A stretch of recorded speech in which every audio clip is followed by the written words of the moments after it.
Middle east से भी लगातार अपडेट आ रहे हैं। मिडिल ईस्ट से अब ये अपडेट है कि एक बार फिर ट्रंप के जो तमाम दावे हैं जो हमेशा करते हैं कि उन्होंने सब कुछ खाक कर दिया है, ईरान समझौते के लिए गिड़गिड़ा रहा है, समझौते के लिए रिक्वेस्ट कर रहा है, इसे जानकर सेफ एग्जिट के तौर पर देख रहे हैं। दूसरी तरफ है जो विदेश मंत्री हैं, उन्होंने बड़ा ज़बरदस्त तंज कसा है। क्या है वो तंज, आगे आपको बताएंगे। ट्रंप को लेकर अरागची ने क्या कुछ बोला है वो भी आपको बताएंगे, लेकिन शुरुआत अपडेट के साथ करेंगे और क्या कुछ अमेरिका की तरफ से आया अपडेट वो हम आपको बताएंगे। नमस्कार, मैं ललित प्रजापति। शुरू करते हैं मिडिल ईस्ट का क्या कुछ अपडेट है। तनाव लगातार बढ़ता जा रहा है। डोनाल्ड ट्रंप का ताज़ा बयान आया है। खर्ग द्वीप पर ये हमला किया गया। खर्ग जो पॉइंट है ये तेल के लिहाज से बहुत महत्वपूर्ण है ईरान के लिए। हालांकि डिपो पर हमला नहीं किया गया, लेकिन जो तेल के रूट हैं, तेल का जो छोटा मोटा स्टोरेज है, लो स्टोरेज है या ट्रांसपोर्टेशन एरिया है, वहाँ पर यह हमला किया गया है। और इसके बाद ट्रंप ने दावा किया कि अमेरिका ने ईरान की इस रणनीतिक द्वीप पर हवाई हमला किया। सैन्य ठिकाने पूरी तरह से मिलिट्री बेस वो नष्ट कर दिए गए हैं और ईरान बुरी तरह कमज़ोर हो चुका है। समझौता नहीं होगा। ट्रंप ने यह भी कहा है कि अगर होर्मुज स्ट्रेट, जल डमरू मध्य, ये हिंदी नाम है इसका, होर्मुज स्ट्रेट में जहाज़ों की आवाजाही रोकने की कोशिश होती है तो अमेरिका तेल ढांचे पर हमला करने का फैसला बदल सकता है। अभी मतलब जो तेल ढांचा है, जो डिपो है, जो रिफाइनरी है, टारगेटेड वहाँ पर नहीं है, लेकिन वहाँ पर भी हमला किया जा सकता है अगर होर्मुज स्ट्रेट पर आवाजाही शुरू नहीं होती है तो। दावा वो ये कर रहे हैं कि ईरान की एक पनडुब्बी भी उन्होंने डुबा दी है। खर्ग द्वीप के बारे में थोड़ा सा जान लीजिए। कई जगह ऐसे खार्ग आप सुनेंगे, कई जगह खार्ग सुनेंगे। ये प्रोनाउंसिएशन के उच्चारण, तलफ़ुज़ के लिहाज से अलग अलग है। तो ईरान के तेल निर्यात का एक बहुत इंपॉर्टेंट पॉइंट है। तेल सुविधाओं को भले ही सीधा टारगेट नहीं किया गया, लेकिन इस तरह से उस एरिया में हमला करना, ये युद्ध लंबा खींच सकता है, जानकारों का ये मानना है। खाड़ी देशों में भी हमलों और सुरक्षा अलर्ट की खबरें सामने आई हैं। कतर, कुवैत, सऊदी अरब, यूएई, बहरीन, मिसाइल या ड्रोन या इंटरसेप्शन से जुड़े घटनाक्रम यहाँ दर्ज किए गए। हमले तो खैर लगातार किए जा रहे हैं ईरान की तरफ से, और बार बार वो ये साफ कर रहा है कि अमेरिका अपने जो सैन्य बेस हैं वो हटा ले, मिलिट्री बेस, नेवल बेस या जो एयरफोर्स के बेस हैं वो हटा ले, और फिर ईरान इससे ख़त्म कर देगा, वो हमले रोक देगा। अरब कंट्रीज़ में जो खाड़ी देशों में उसके पॉइंट्स हैं। इसके अलावा कुवैत और बहरीन में सुरक्षा एजेंसियां अलर्ट पर हैं। ओमान में अमेरिका ने गैर ज़रूरी सरकारी कर्मचारियों और उनके परिवारों को, ओमान में गैर ज़रूरी सरकारी कर्मचारी और उनके परिवार जल्द से जल्द देश छोड़ दें, ये एक एडवाइजरी जारी की गई है। अमेरिका यह दावा कर रहा है कि वो होर्मुज में जहाज़ों के लिए एक रास्ता बनाएगा। ये सब ये दावा किया जा रहा है। ट्रंप क्या कह रहे हैं पत्रकारों से बातचीत में कि अमेरिकी नौसेना की सुरक्षा दी जा सकती है बहुत जल्द। ये जो होर्मुज है इस पर अब जो अमेरिकी नौसेना है वो रास्ता बनाने की कोशिश शुरू कर देगी। और ख़ास बात वो ये भी दावा कर रहे हैं कि जो चीन के राष्ट्रपति हैं शी जिनपिंग, उनसे युद्ध को लेकर उनकी बातचीत हुई है। एक बड़ा अपडेट आप जान ही रहे हैं कि वहाँ से ये तो अब पुख्ता हो चला है कि भारत और चाइना, इनके जहाज़ों को कहीं किसी तरह से रोका नहीं जा रहा है। यहाँ का ट्रांसपोर्टेशन चल रहा है, लेकिन ये एक अलग बड़ा विषय है, इस पर दूसरे वीडियो में हम चर्चा करेंगे। अब आते हैं कि अरागची ने ऐसा क्या कह दिया, क्या वो तंज कसा है सुपर पावर पर, वो जान लीजिए। सैयद अब्बास अरागची ने अमेरिका की सुरक्षा व्यवस्था पर बड़ा हमला बोलते हुए छेद वाला छाता करार दे दिया। छेद वाला छाता क्यों कहा गया होगा? इजराइल के डोम को लेकर संभवतः ये तंज किया गया है। अमेरिकी सुरक्षा के दम पर दुनिया के कई देश उछलते थे, वो आज पूरी तरह नाकाम हैं। अपनी कमियों की वजह से खतरों को रोकने के बजाय उन्हें न्योता दिया जा रहा है। ये अरागची के शब्द हैं जो मैं आपको बता रहा हूं। अमेरिका खुद को दुनिया का थानेदार समझता था, अब वो होर्मुज, स्ट्रेट ऑफ होर्मुज को सुरक्षित रखने के लिए चीन जैसे देशों के सामने मदद की भीख मांग रहा है, दूसरों के आगे गिड़गिड़ा रहा है। ईरान ने अपने पड़ोसी मुस्लिम देशों से अपील की है कि वे इन विदेशी हमलावरों को अपने इलाके से बाहर निकाल फेंके। किसे? अमेरिका को। और इन बाहरी ताकतों को ना तो खाड़ी देशों की सुरक्षा की चिंता है, ना ही स्थिरता की।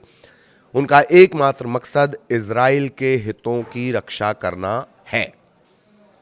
बड़ी बात अरागची ने कही है। अब जब चूंकि चीन का भी जिक्र आ गया, चीन को लेकर भी अरागची ने कुछ कहा है, बयान वो जान लेते हैं। और अरागची कह रहे हैं रूस और चीन के साथ अपने रिश्तों पर कि तेहरान का रणनीतिक साझेदार, उन्होंने दोनों देशों को बताया, किसे, रूस को और चाइना को रणनीतिक साझेदार उन्होंने बता दिया है। चीन के साथ ईरान का सहयोग न केवल पुराना और गहरा है बल्कि ये आज भी बिना किसी रुकावट के जारी है। सबसे बड़ी बात ये कि उन्होंने इस साझेदारी में सैन्य सहयोग की बात को खुलकर स्वीकार किया है। अरागची ये बात कह रहे हैं। IRGC के एक और अधिकारी, उनका भी बयान जान लीजिए, मोहसिन रिजाई। ईरान ने यूएस के सामने शर्त रखी है, इसके तहत वे युद्ध खत्म कर सकते हैं। सीनियर ईरानी अधिकारी रिजाई ने मांग की है कि अमेरिका ईरान में हुए नुकसान की भरपाई करे और फारस की खाड़ी से सभी यूएस सेनाओं की वापसी करे।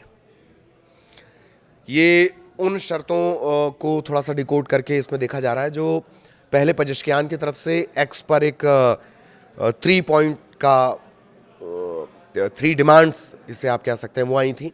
इसके बाद पहली दफ़ा मुस्तफा खामनेई, जो सुप्रीम लीडर हैं अब ईरान के, उनका एक बयान आया था। उसमें ये सबसे महत्वपूर्ण मांग थी कि भाई ईरान में जो नुकसान आपने किया वो आप उसकी भरपाई करें। दूसरा, जो आपकी मदद करेंगे हम उन पर हमला करेंगे। तीसरा, अगर आपने हमारी संपत्ति को नुकसान पहुंचाया तो हम भी आपकी संपत्ति को पहुंचाएंगे। इसके अलावा भी कई और पॉइंट्स थे। बार बार ये डिमांड की जा रही कि आप खाड़ी देशों से अपने सैन्य अड्डे हटा लीजिए, युद्ध बंद हो जाएगा। जानकार ये भी कह रहे हैं कि ट्रंप और नेतन्याहू दोनों, यानी यूएस और इजराइल, सेफ एग्जिट या सेफ क्विट या इज्जतदार क्विट, कि अपनी इज्जत भी बची रहे और लोगों को ये लगे भी कि भाई सुपर पावर है अमेरिका या इजराइल, ऐसी किसी स्थिति की कोशिश कर रहे हैं जो उन्हें फिलहाल मिल नहीं रही है।